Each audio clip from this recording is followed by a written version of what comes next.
Ladies and gentlemen, welcome to W.M.S.T podcast episode number 78. I am your host Syed. Make sure you like, subscribe, and share the audio link. Here are your guests for tonight. We got editor-in-chief finally back after a week. Ziggler, what up, Ziggler? Yo, what up? What up? Sunday is gonna be interesting. It's gonna be an Saturday interesting and show. Sunday. Yeah. True. And of course, as always, we got the Orange Cassidy of the group. We got Cam. What up, Cam? Hi. Hi. Hi, guys. Welcome to part 2 of WMST podcast.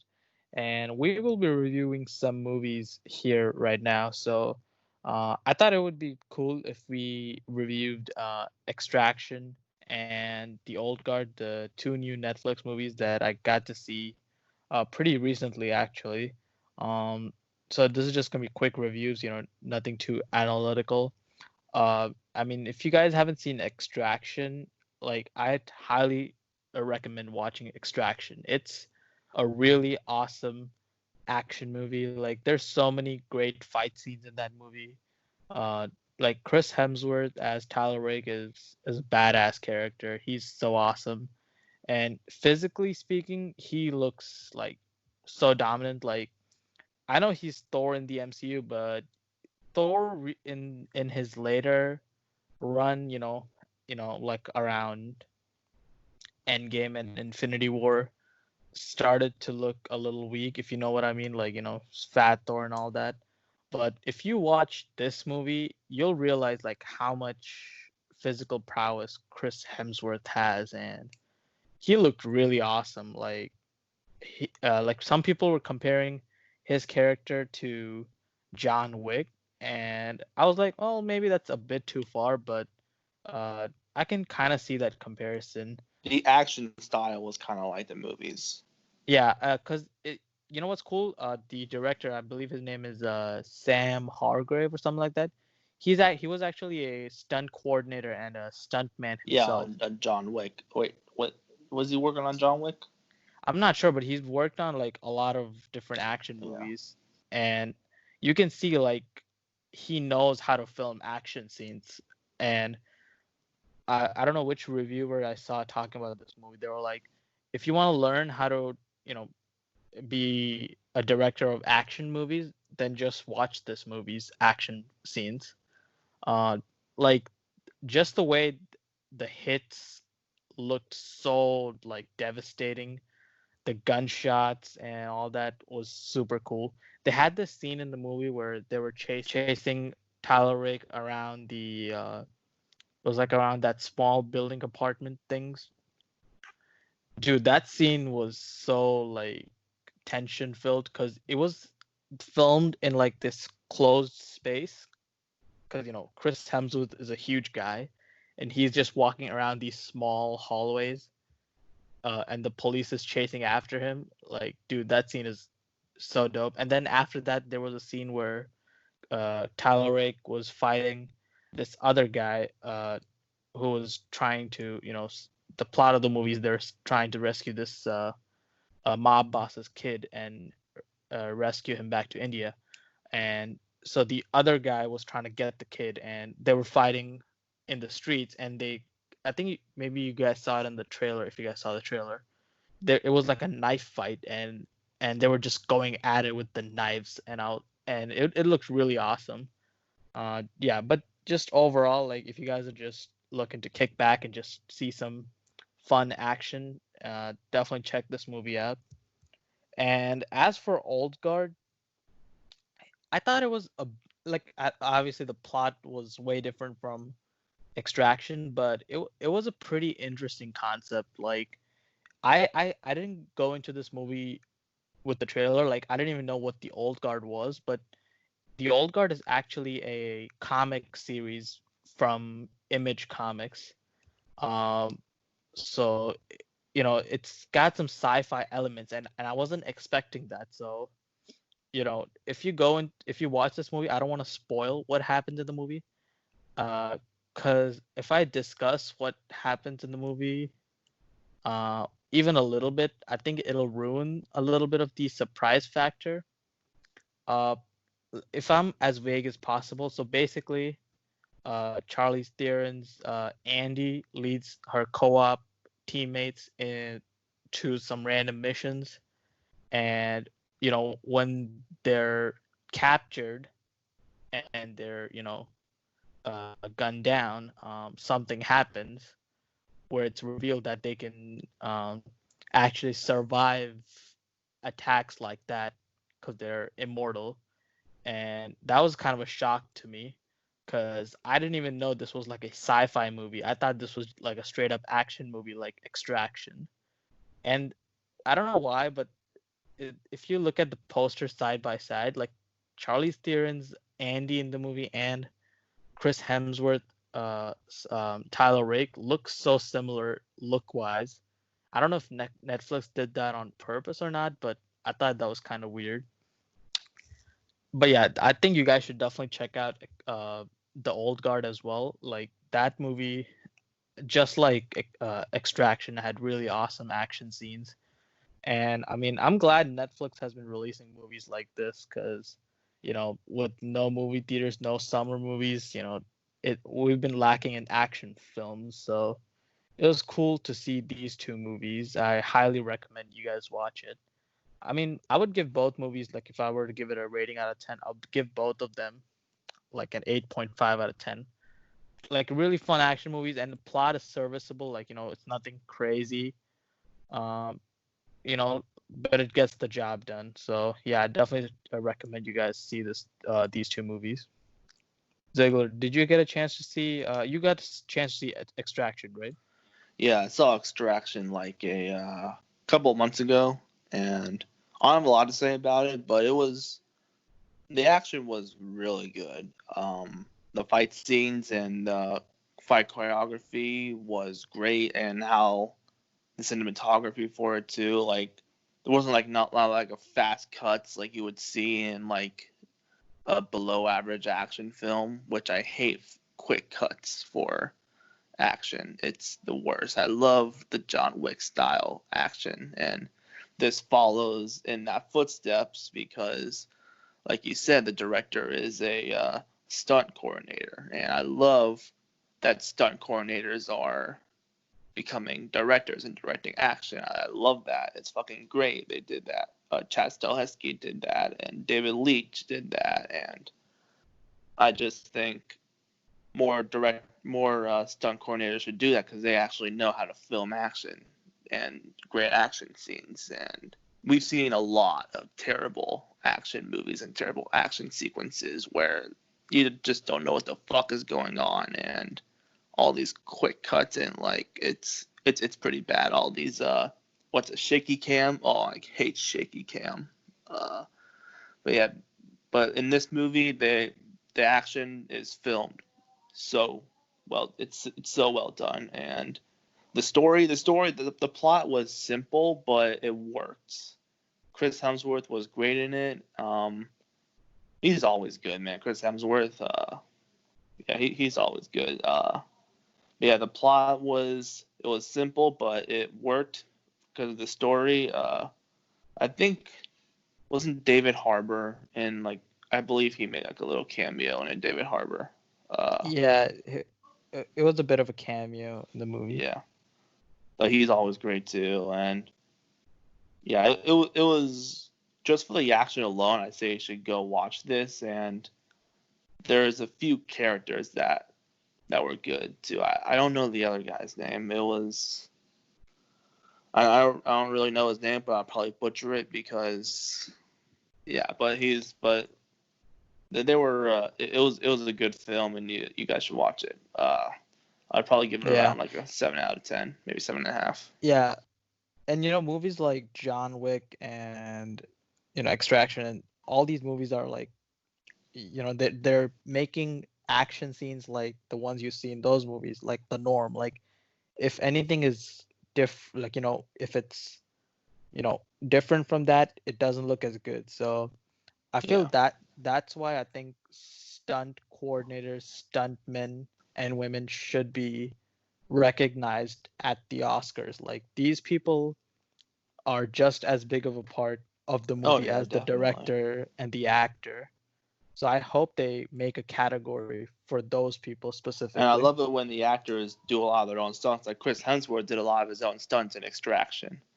And same with Keanu Reeves. He Right. does a lot of it. And Tom Cruise too in Mission Impossible.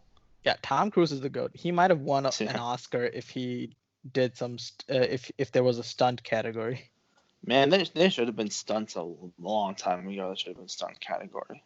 Yeah, that's true.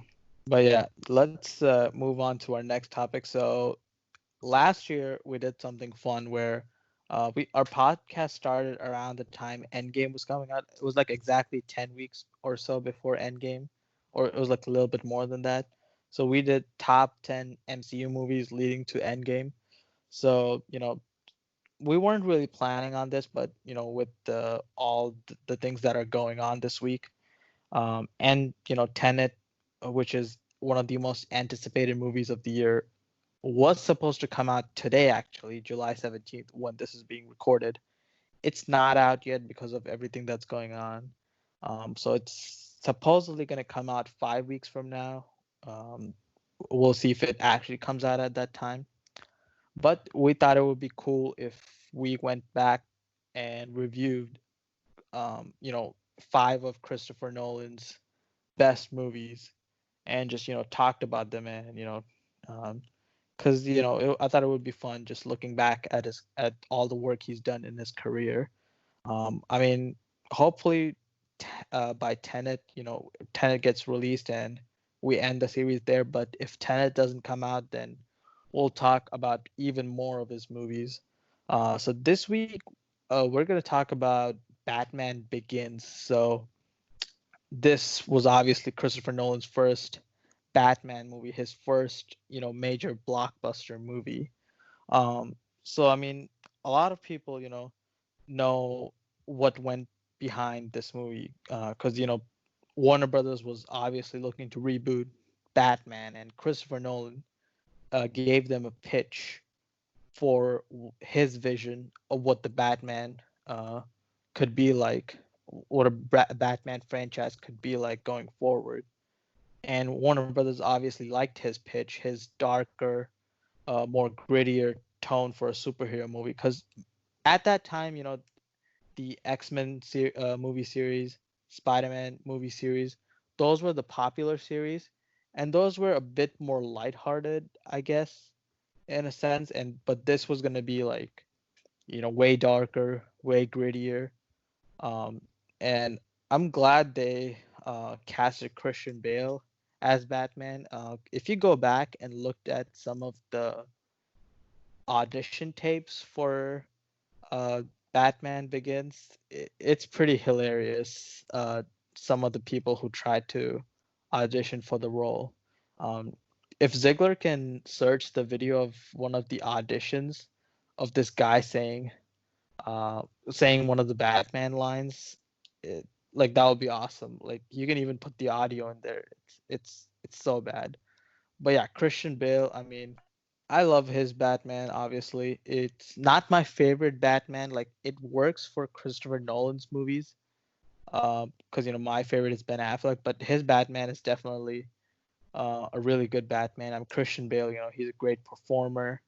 But Christopher Nolan's year one take on Batman, it was very refreshing because Keaton's Batman, Kilmer's, and unfortunately Clooney's.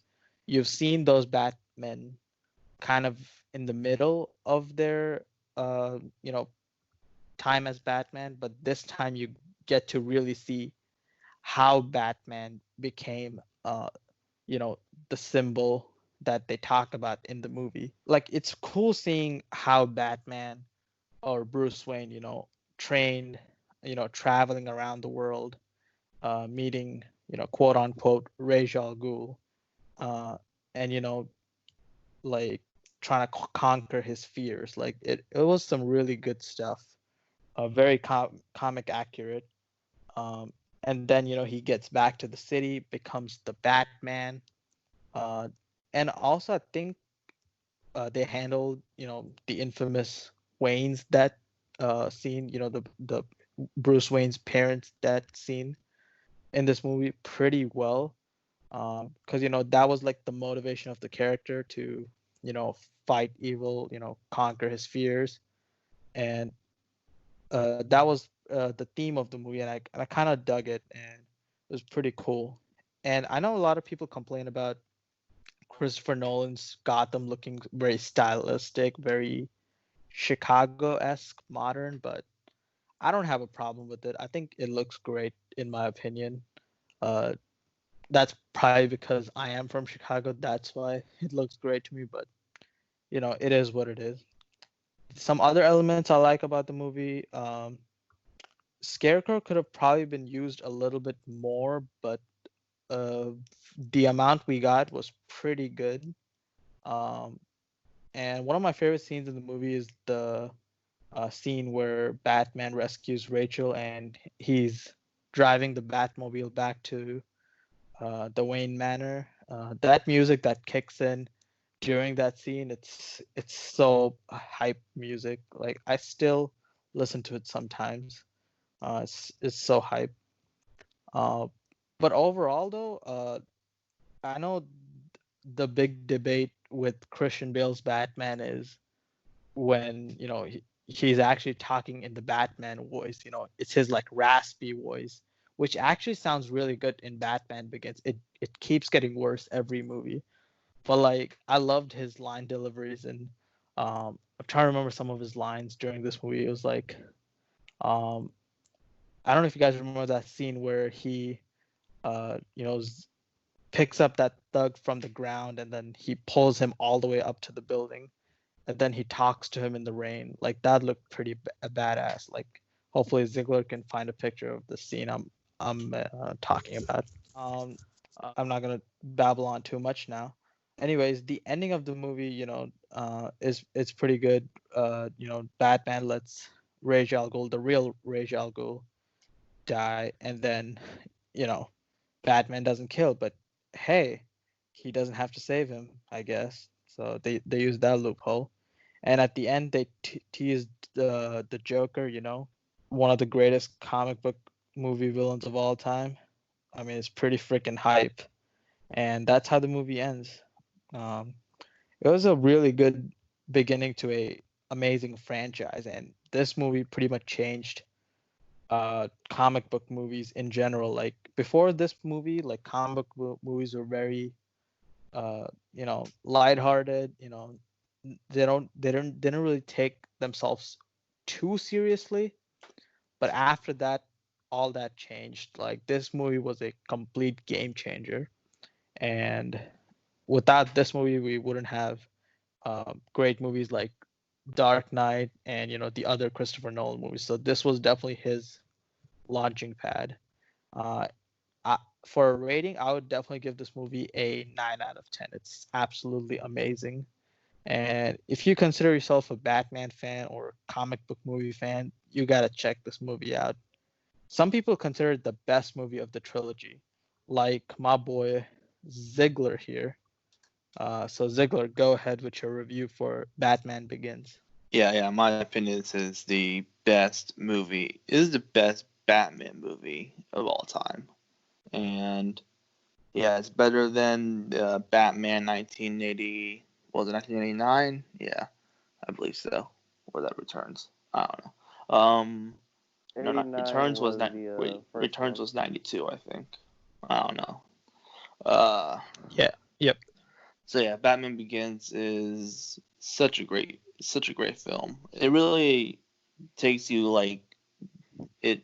It really takes you through the origin of Batman, and Batman is probably one of my favorite comic book characters. I have so much of his comic books, and because he's just the most interesting comic book character out there, I think. So, and then you see him training with the League of Assassins, which is one of my favorite sequences. Was when he was training with Liam Neeson's Ra's al Ghul.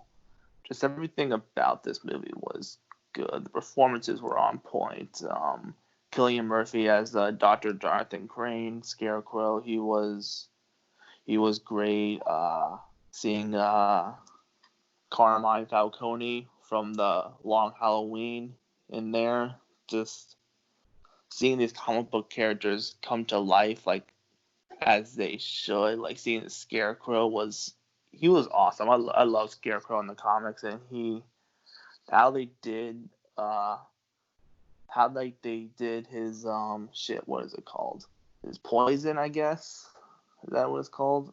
Like his gas, like he sprays, like when you see like your biggest nightmares, like it was pretty trippy when he did that to Batman, and like you see like this giant bat. It was cool.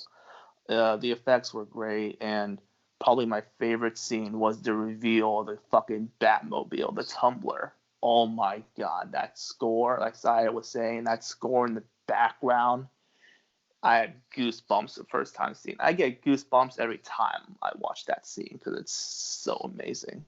It almost rivals. Yeah, the Batman v Superman Batmobile chase scene was awesome, but it's hard because those two were great, but I'd just say the Batman Begins Tumblr one was better because it was just like the shock factor. It was like, holy shit, like I did not expect.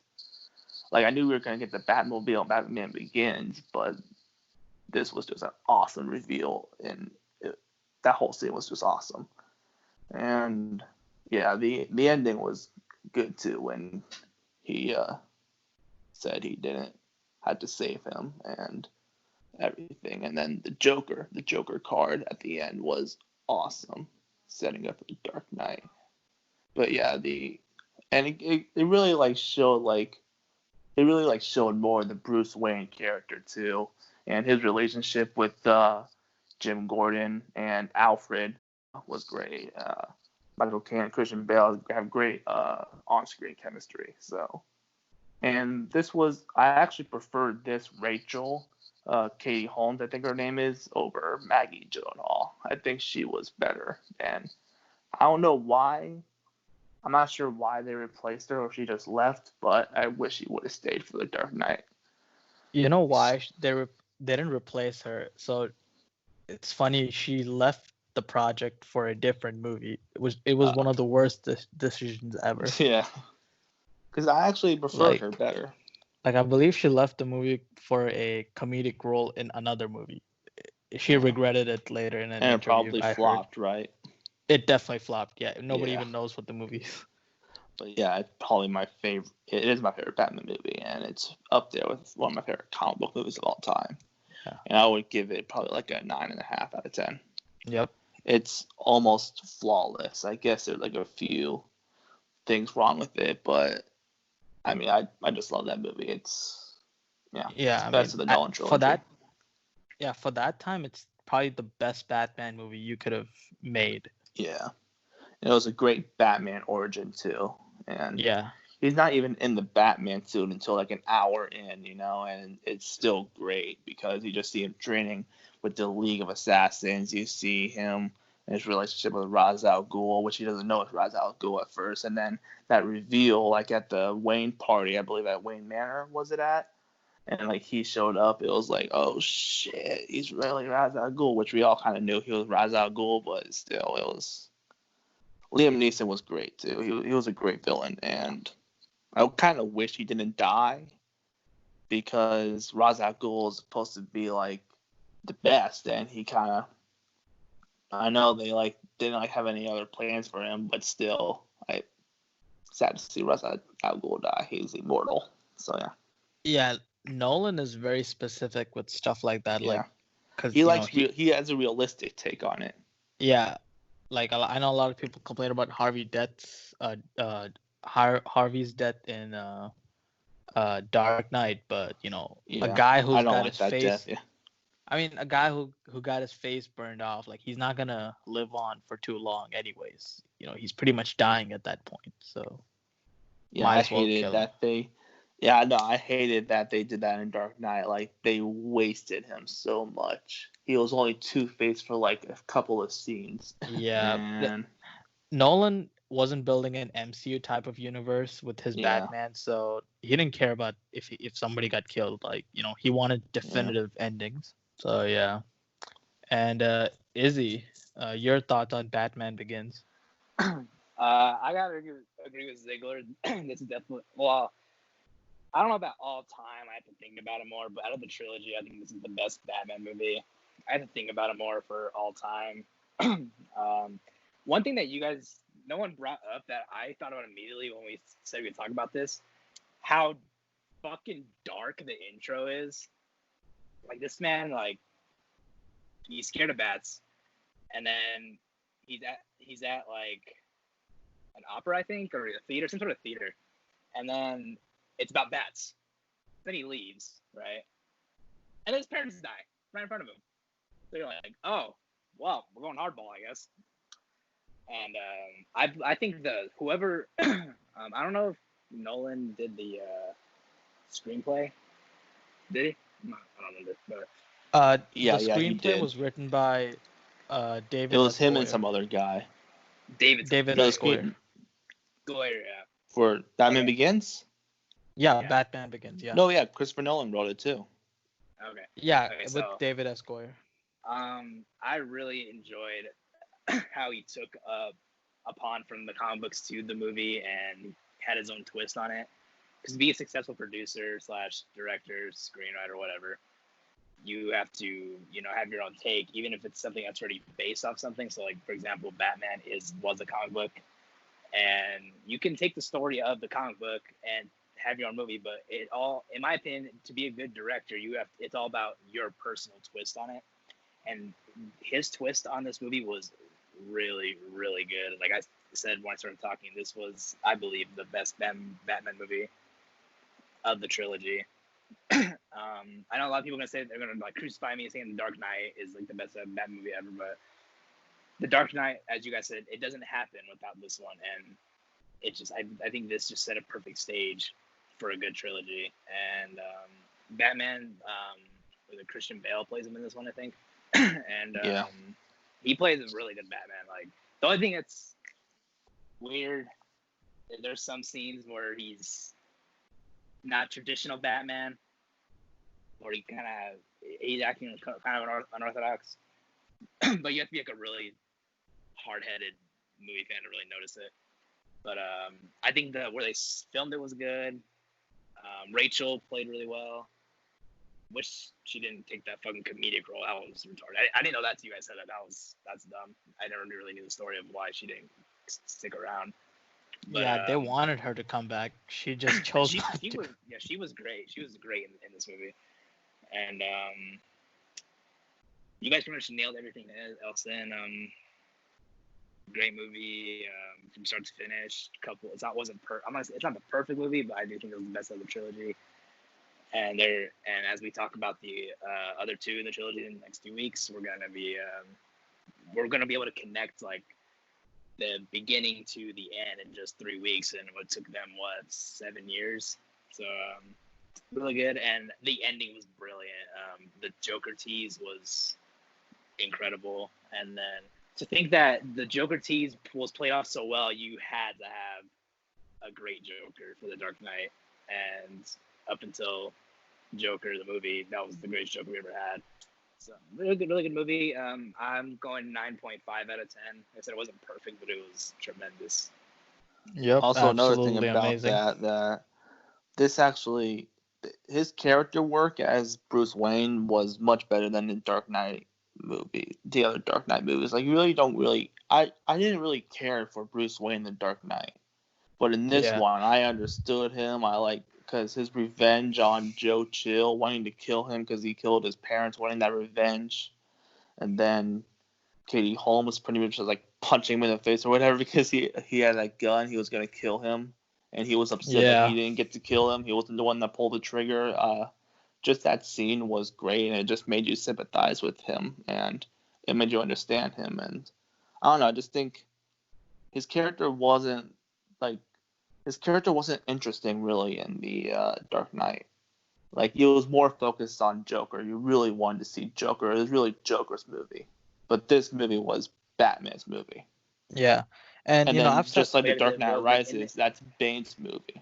Yeah, I've said this all the time. That's the point, though. Like, that was the point of the trilogy. Yeah. Though. Like, you want the first one to be about the main character, which was Batman, and then they tease Joker for the Dark Knight, and then Yeah, Rises is just Bane.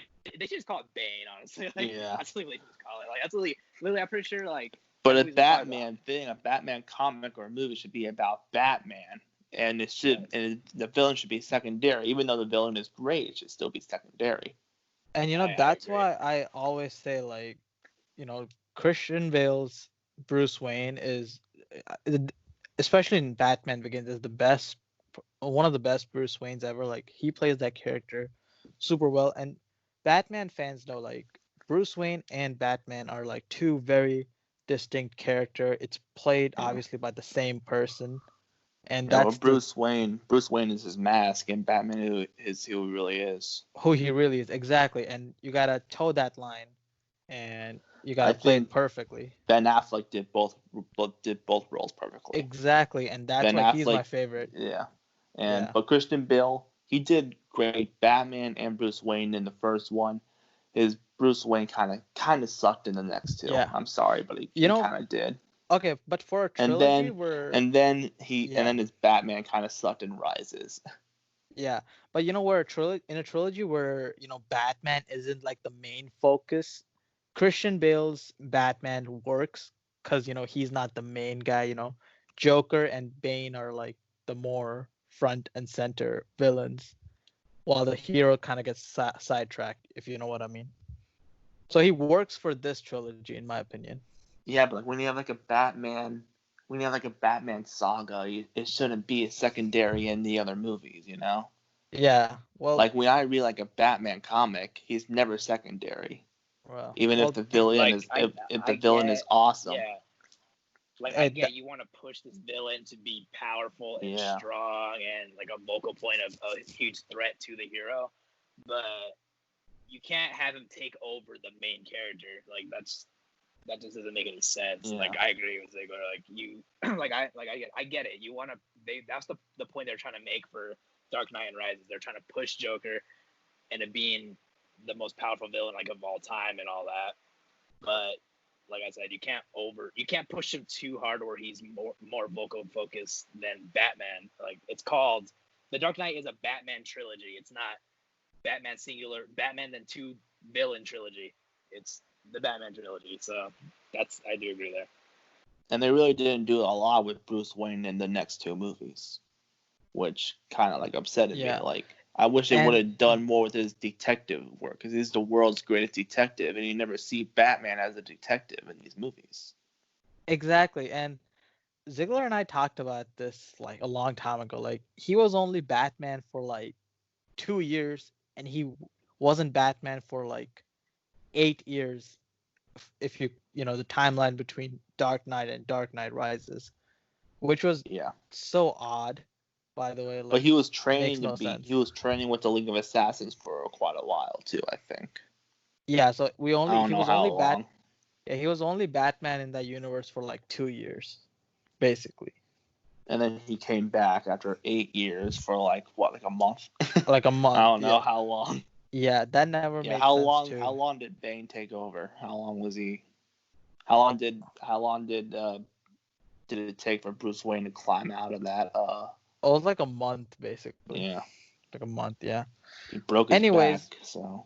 I mean, the point being, Christian Bale is the greatest, Batman of all time. And people on Twitter who say like he's the best only because his movies were the best, don't do it.